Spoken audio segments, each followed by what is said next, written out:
മകളെ, ജെറുസലം വചനകൂടാരത്തിൽ നിന്നും 3 മിനിറ്റ് പ്രാർത്ഥനയ്ക്കായി വിവിധങ്ങളായ സ്ഥലങ്ങളിലും വിവിധങ്ങളായ ഭവനങ്ങളിലും ഒറ്റയ്ക്കും തനിച്ചും കൂട്ടമായി ഒക്കെ ഇരിക്കുന്ന എല്ലാവരെയും കർത്താവ് വ്യക്തമായി കാണുന്നുണ്ട്. വചനം കേൾക്കുവാനുള്ള ആഗ്രഹമുള്ളവരോട് കർത്താവിന് ഒരു പ്രത്യേകമായ സ്നേഹമുണ്ട്.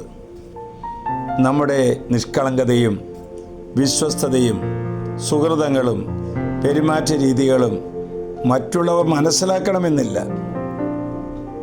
അങ്ങനെയുള്ള അവസരങ്ങൾ നമ്മുടെ ജീവിതത്തിൽ ഉണ്ടാകാം. വചനമൊന്ന് ശ്രദ്ധിച്ചു നോക്കിയേ. 1 സാമുവേൽ 16:7.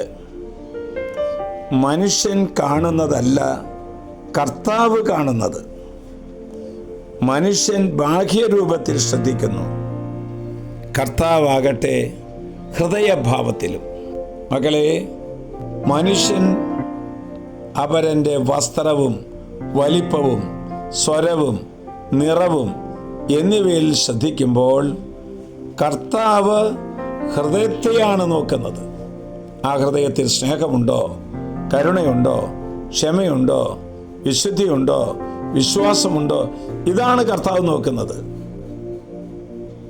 മക്കളുടെ ദുശ്ശീലം മാറാൻ വേണ്ടി പ്രാർത്ഥിക്കുന്ന അമ്മയുടെ പ്രാർത്ഥന കേട്ട് ഒരു പക്ഷേ മക്കളുടെ ദുശ്ശീലം മാറണമെന്നില്ല. പകരം അവരെ സ്നേഹിക്കാനും അവരെ സഹായിക്കാനും ക്ഷമിക്കാനും ഉള്ള കൃപയായിരിക്കും ദൈവം നമുക്ക് നൽകുന്നത്.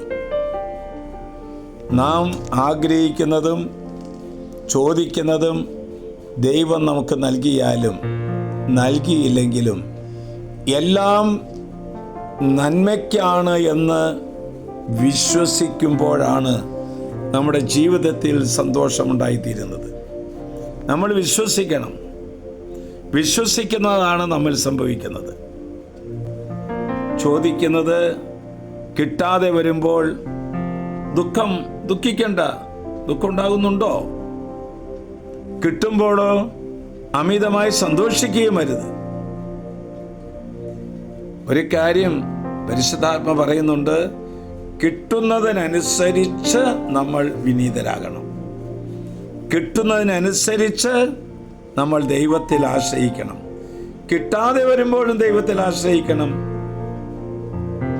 അതുകൊണ്ട് മനുഷ്യരെല്ലാവരും ബാഹ്യ രൂപത്തിൽ ശ്രദ്ധിക്കുമ്പോൾ ദൈവം ഇപ്പോൾ ഈ വചനം ശ്രവിച്ചുകൊണ്ടിരിക്കുന്ന നമ്മുടെ ഓരോരുത്തരുടെയും ഹൃദയത്തെ നോക്കിക്കൊണ്ടാണ് അവിടുന്ന് അനുഗ്രഹിക്കുന്നത്.